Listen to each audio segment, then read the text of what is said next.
Now true, we all need money, simply because we've all agreed that we all need money. There's no other reason. Yeah, it's important to understand this about money. A lot of people don't know it. Money is a measure of wealth. Money is not wealth. Money is like inches. Dollars, let's say, are like inches. They are a way of measuring real wealth, which consists of material resources plus energy plus intelligence. That's wealth. Money represents it. You see, a lot of people don't feel happy unless they have another thing beyond money, which is called status. And status, to a very large extent in our economy, consists in conspicuous consumption.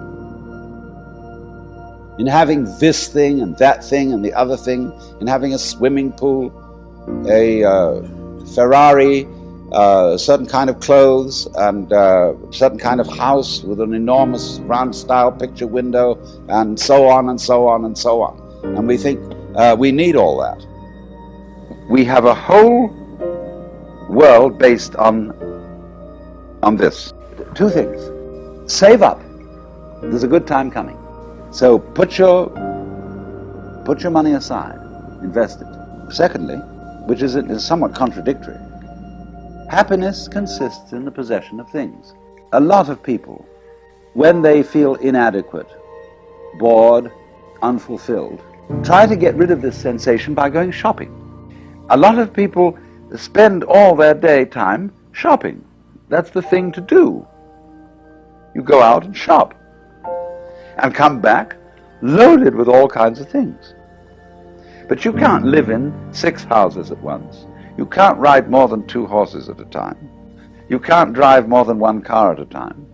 So we tend to become absolutely overloaded with possessions and have the greatest difficulty, therefore, in moving ourselves around. Because every time we move, we have to carry all the stuff with us. We, in other words, are absolutely cluttered with enormously heavy objects. And it doesn't redound to our true material comfort. They have to be taken care of. They have to be cleaned. The moths have to be kept out of them. They're a perfect pest. But in a culture where you work, and play is different, you work in order to make money to play. This is insane, because you spend most of the time working. And then what you carry, if you don't really value the work, I mean, you're lucky if you've got work that you really enjoy doing. But if you don't really value the work, all you get out of it is money. Then you come home with that and you're supposed to play. Well, you're pretty tired to begin with. And we just don't play. That's all there is to it. You might play Saturday or something when there's a day off. But in the evening, very few people actually play. They sit and passively watch television. And they got all the money in the world. I mean, compared with Hindus and Africans and so on, we live like princes. But we don't enjoy it. Not really. There's no gusto for it. You would think that people would come home and have orgies and banquets and with all that money. And they don't. It's just a sort of constant disappointment.